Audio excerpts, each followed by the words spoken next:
keberatan. Bagaimana Bapak pemimpin saya, gubernur di sini, bupati apa segala, jelasin tak hormat. Bagaimana kelurusan ini? Merasa pemerintah tidak adil. Terus terang, kasih tahu gubernur.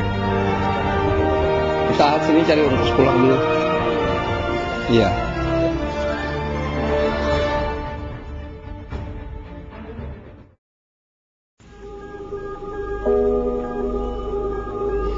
Kabupaten Bombana kini tidak seindah dulu lagi.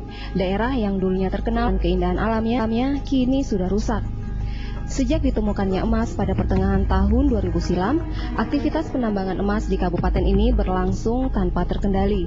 Upaya pemerintah untuk menertibkan para penambang selalu tidak berhasil. Bahkan pemerintah setempat sudah melakukan penertiban hingga berkali-kali. Namun warga selalu kembali memenuhi lokasi tambang dan membuat kantong-kantong pemukiman baru di sepanjang Sungai Tahi Ite.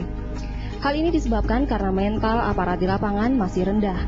Ketegasan pemerintah untuk menertibkan penambang juga terkesan setengah-setengah dan syarat kepentingan.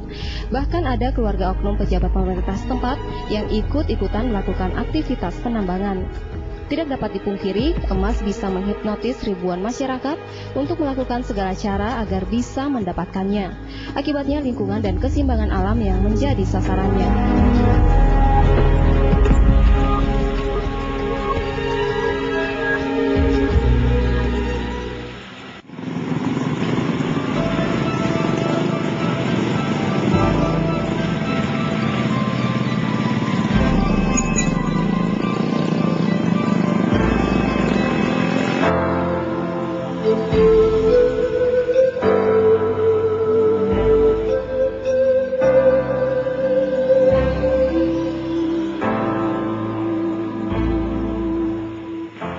Kabupaten Bombana sendiri merupakan pecahan dari Kabupaten Buton.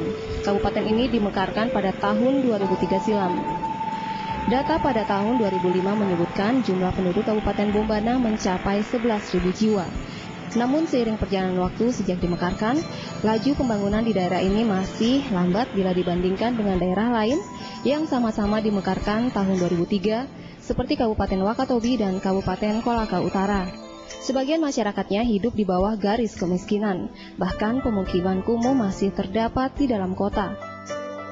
Tidak hanya itu, hampir sebagian besar jalan dalam kota rusak parah dan belum diperbaiki.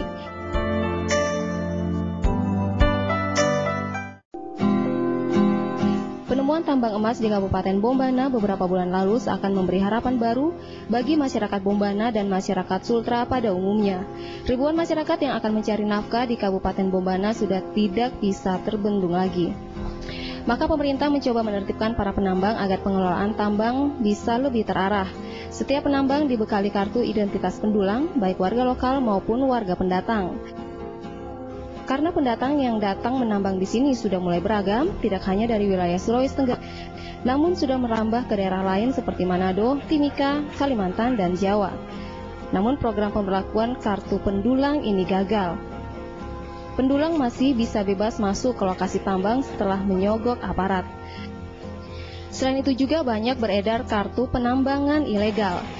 Akhirnya eksploitasi tambang kembali terjadi secara besar-besaran. Jika sebelumnya para penambang hanya menggunakan peralatan tradisional dalam menambang, kini masyarakat sudah menggunakan mesin. Sehingga berbagai masalah muncul, diantaranya kerusakan lingkungan dan sengketa tanah antara masyarakat dan pemilik kuasa pertambangan. Sehingga untuk kesekian kalinya pemerintah kembali menertibkan lokasi tambang. Penertiban kali ini dilakukan secara besar-besaran, melibatkan unsur Musbida Provinsi Sulawesi Tenggara dan pemerintah Kabupaten Bombana. Alhasil lokasi tambang Bombana sudah mulai kosong dari para penambang. Namun penertiban ini dikeluhkan oleh banyak pihak karena aparat penegak hukum seakan pilih kasih. Penertiban juga memberikan cerita duka bagi warga setempat, khususnya warga SP9, Desa Wumbu Bangka, Kecamatan Rarowatu Utara, yang sudah lama tinggal sekitar lokasi tambang namun mendapat penertiban. Rumah pribadi, Pak. Rumah pribadi dibakar. Saya kasih tahu, jangan kau bakar dulu kalau belum ketemu Pak Asisten 1 ini belum ketemu. Baru nanti kalau suruh bakar ya, bakar saja. Tapi kalau belum ada keputusan jangan kebakar. Saya penduduk di sini. Dibakar, Pak. Itu barang dagangan dilempar-lempar, campuran semua. Barang yang hilang, rokok, itu hilang, ya enggak tahu diambil siapa-siapa, yang penting barangku hilang, barang hilang. Itu tanaman saya dipotongi, apa sebabnya, apa jalurnya, apa hukumnya? Pemerintah membangun di sini, Pak, ya.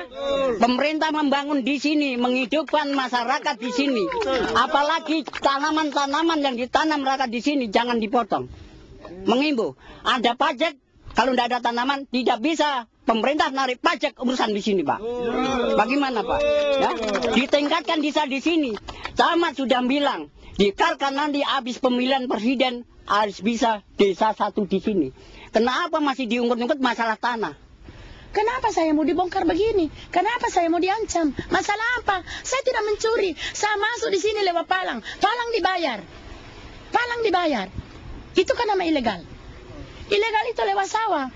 Saya tidak, saya lewat palang. Kenapa pemerintah mau terima uangnya? Saya ini bangun lebih 10 juta. Kok mau dibakar begitu saja? Siapa mau tidak marah? Nah, tidak. Saya itu kalau masalah marahnya tidak. Kalau memang adil, rata toh, saya tidak marah. Kalau memang sesuatu orang pemerintah, orang tua saya juga pernah memerintah. Adil, ratakan toh. Maksudnya sayang, kok masih ada yang berdiri? Masih, susah nih Pak, kalau itu kita mau ini. Karena nanti kita yang di ini sama teman.